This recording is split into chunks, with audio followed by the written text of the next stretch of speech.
What is activation energy? Why do almost all reactions have it? And where does it actually come from? Keep watching to find out.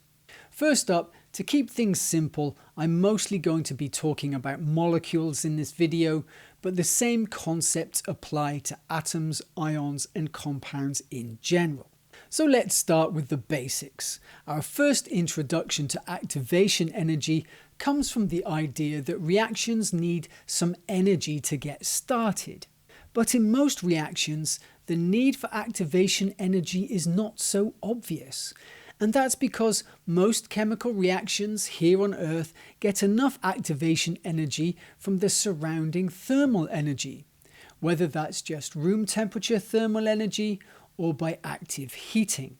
In fact, the amount of thermal energy in our environment is one reason we have life here on Earth and not on other planets. On Mercury, there's so much thermal energy, pretty much any reaction gets enough activation energy and molecules simply break up. Out on Pluto, however, there isn't enough thermal energy, and any reactions that can happen are incredibly slow. But activation energy isn't just a feature of chemistry, it's all around us and it's really important.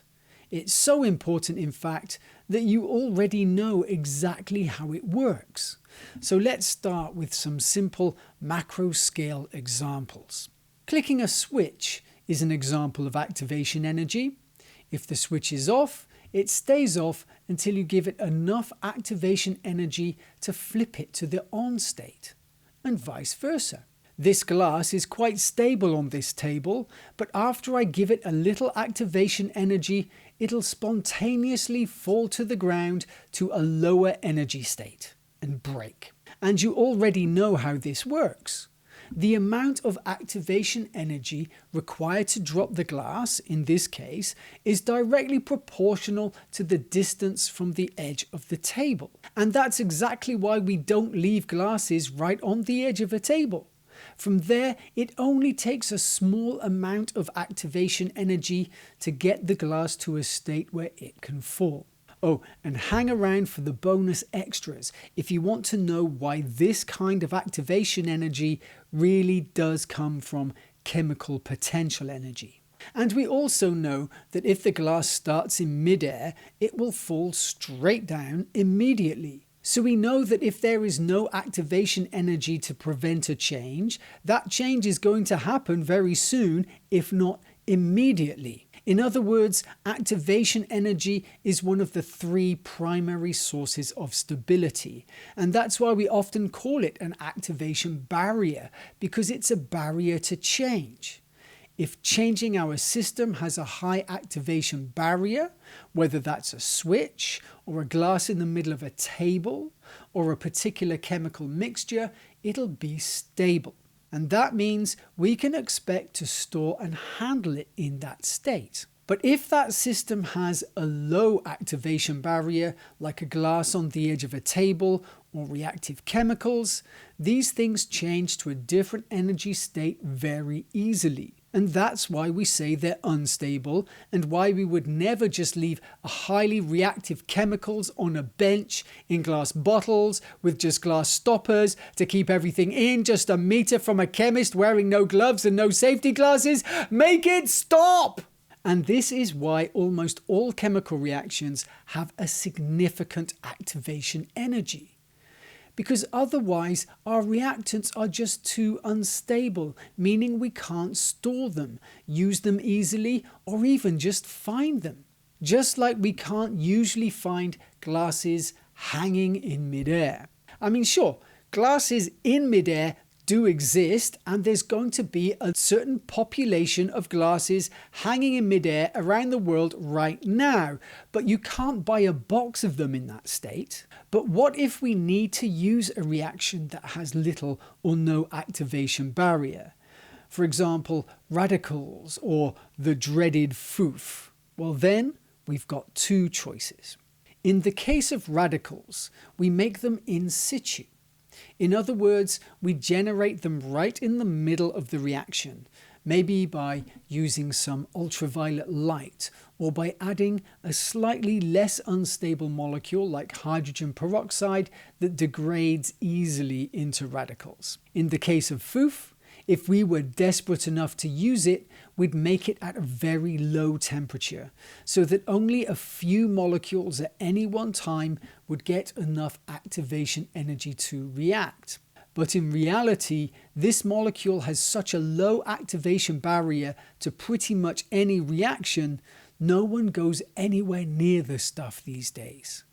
But if you want to know more, I've linked to an excellent blog post in the description. I thoroughly recommend it. So we've almost always got to deal with activation energy of some kind, but how much activation energy do we want? More or less? Well, it depends. More activation energy means that our chemicals are more stable. So hooray, we can store them easily, we can drop the container, we can heat them, and nothing especially nasty happens. But higher activation energies always mean slower reactions. It's hard to get stable chemicals to react, and that can be a serious problem. Sometimes because time is money, but often because we need a reaction to be fast to be useful. Catalytic converters in cars, for example, have to complete several chains of reactions just in a matter of milliseconds. So this all means that chemists spend a lot of time trying to get the optimum activation energy. We want our chemicals to be stable enough that we can handle them easily, but not so stable that we have to heat the reaction to high temperatures or leave the reactor working too long. Even with explosives, we want our chemicals to go off bang, but only when we're ready for it and not a second too soon. In fact, increasing the activation energy of an explosive is where Nobel Prizes came from. The chemical nitroglycerin was first synthesized by Ascanio Sobrero in 1847 and was soon found to be explosive. But it promised many advantages over old gunpowder, but the activation energy was so low that it was simply too dangerous to use productively. But Alfred Nobel found a way to increase the activation energy of the explosion, not by changing the nitroglycerin itself, but by making it into a mixture with a solid matrix that absorbed the kinetic energy from casual knocks. He called this mixture dynamite. So this mixture has a much higher activation barrier than pure nitroglycerin, meaning that you can drop sticks of dynamite and not die.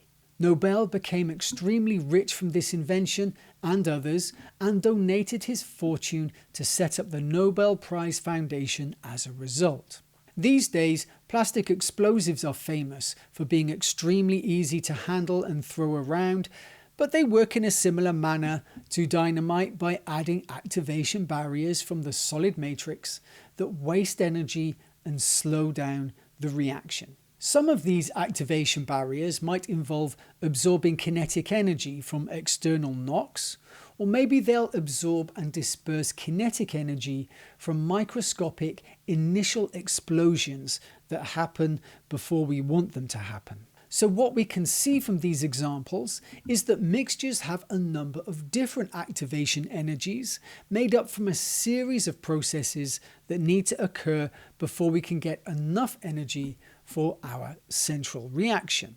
But they all involve some sort of chemical bond breaking. Incoming energy might evaporate a liquid, melt a solid, or break the bonds of a solid matrix. It's not unusual, for example, for chemists to get a nasty surprise after evaporating all the solvent off their new azide-containing compound. Even if there are several activation barriers, however, it's only the highest activation barrier that makes the most significant contribution to the speed of a reaction. So that's always the one that chemists focus on. But we'll talk more about that in the video on transition states and intermediates. Now, going in the opposite direction from raising activation barriers, let's take a look at what chemists usually do which is getting an activation energy barrier to be as low as possible. And probably the ultimate example of this is rocket propellants. Many rocket engines, especially small ones, use reactions that have an extremely low activation energy. So low, in fact, that they ignite simply by mixing. Just mixing. Now, rocket engines were developed throughout the 1930s, but research really took off in the 1950s. If you're interested in the details, check the description for a fantastic book called Ignition by John D. Clark. But basically, you need a highly reactive fuel coupled with a highly reactive oxidizer to get a reaction mixture with a very low activation barrier. But you can imagine how dangerous it was to find those chemical mixtures and then play around with them. Experiments like those are exactly why we have so many health and safety forms to fill out these days. So let's stop complaining about health and safety and say thank you. But even with rocket fuels, the activation energy had to be fine-tuned.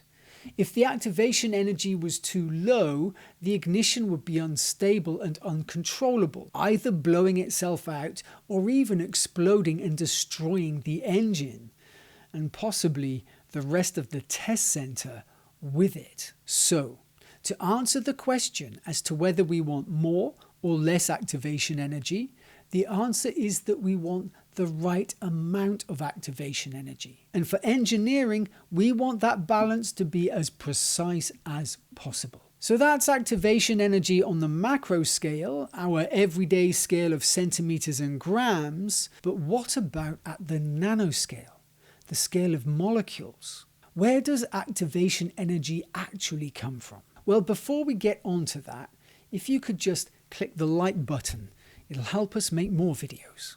Thank you.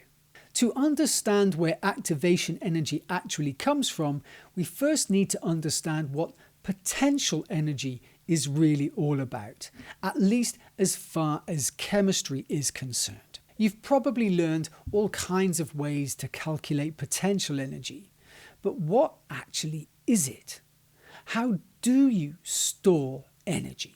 In a simple explanation, potential energy comes from separating things that are attracted to each other or by pushing together things that repel. Let's imagine that these two balls have opposite electrical charges. If we separate them and let them go, they move. And that movement is kinetic energy. In other words, when we separate the oppositely charged balls and hold them, there is the potential for them to move back together. And that means there is the potential for them to have kinetic energy.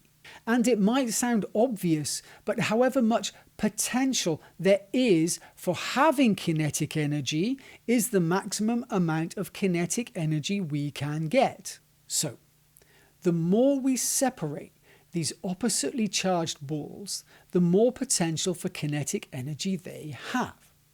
And of course, things are the opposite way round for balls with the same charge.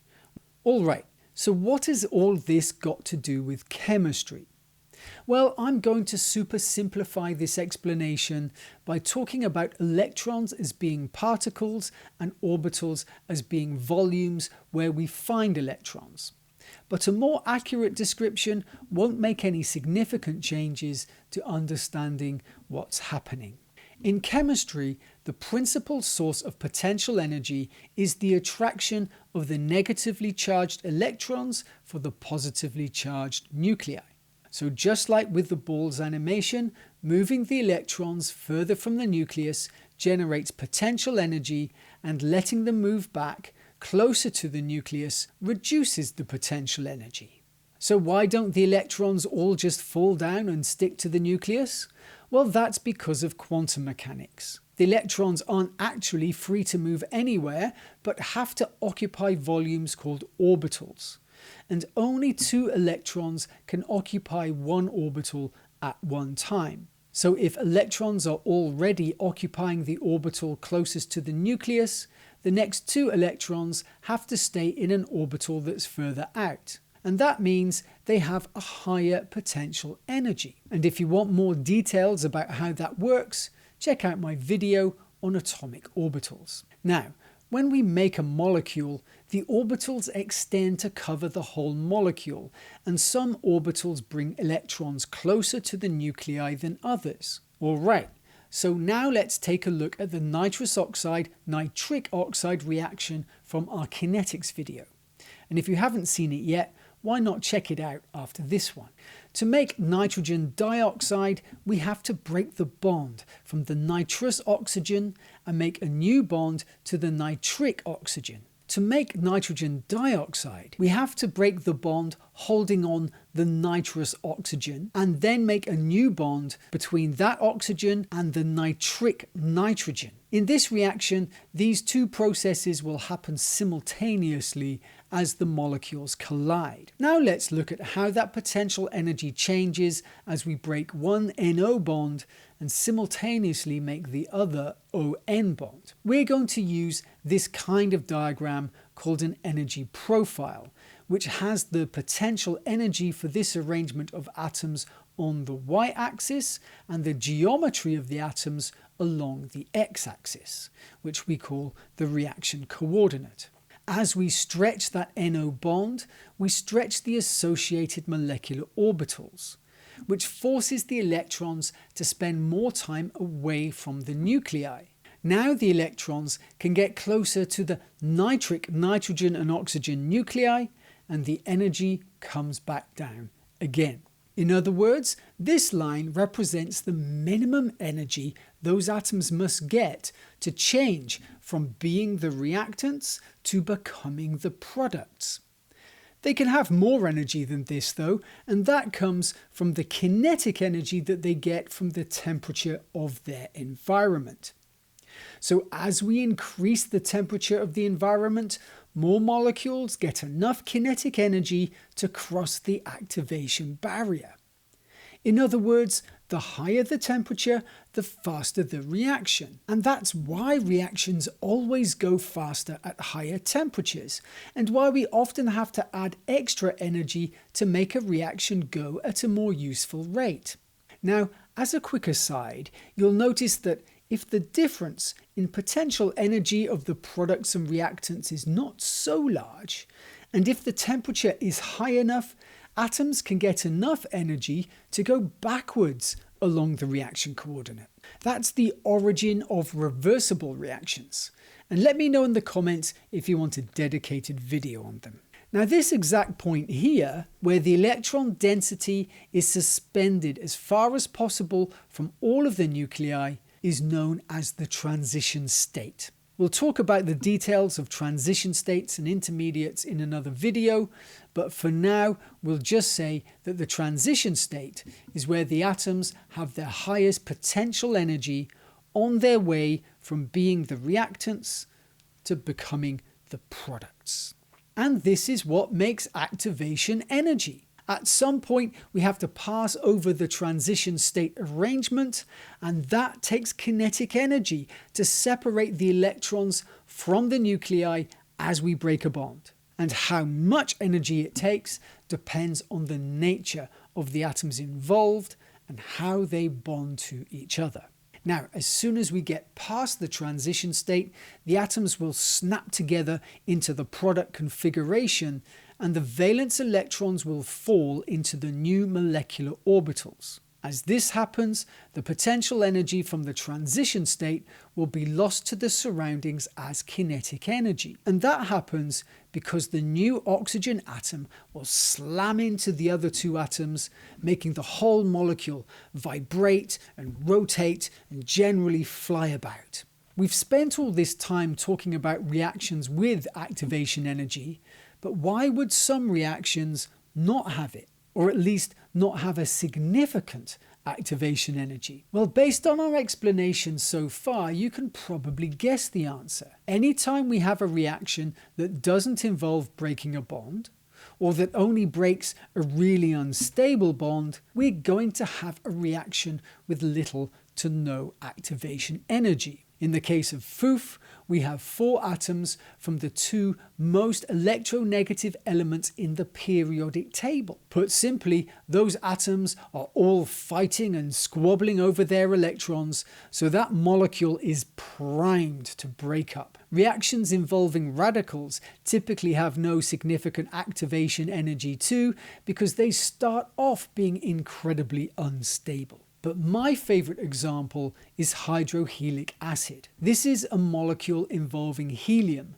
the least reactive element in the periodic table. Not only does it exist in space, but it must have been the first ever molecule. Here, an isolated proton simply attaches itself to the electron cloud of helium to make the hydrohelic acid molecular ion. This is possible because the proton is an incredibly strong Lewis acid, and it can simply grab hold of 2 electrons without breaking any bonds at all, which means there is no activation energy for this crazy reaction. Keep in mind that this reaction is only significant in space because of the extreme isolation. Down here on Earth, you might be able to create hydrohelic acid inside a mass spectrometer or using a proton beam, but it'll fall apart almost as soon as it touches anything else. So, that's activation energy. You know what it is, where it comes from, and why it's so important. And understanding this will help you understand why energy is stored in chemical bonds. And we'll talk about that very soon. But how about you? Do you have any unusual examples of activation energy or any unpleasant encounters with a low activation energy situation? Let me know in the comments. And don't forget, why friction is chemical potential energy is coming up in the bonus extras. But just quickly, this video is produced at Kyushu University in Japan. We have courses in science and engineering in English, so check the description for a link. I said before that the activation energy of pushing a glass off a table comes from chemical potential energy. And I expect that with all of you being the super smart viewers that you are, you thought, no, that's friction. Well, yes, you're right. But friction is chemical potential energy because friction is a result of chemical processes. With a simple rough surface, we are breaking pieces that stick out from one or both surfaces.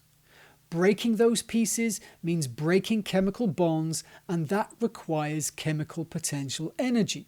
If you're not convinced, just look at any surface that has undergone lots of friction. It'll be worn smooth, and that means broken bonds. With a sticky surface, we're making and then breaking weak intermolecular bonds between the surfaces. And yes, that too is chemical potential energy. So, sliding a glass across a table involves breaking gazillions of chemical bonds, and that means getting enough chemical energy to push over gazillions of tiny potential barriers. So the further you slide, the more activation barriers you have to cross, and the more kinetic energy you will need. Convinced? Not convinced? Let me know in the comments, and I'll see you next time.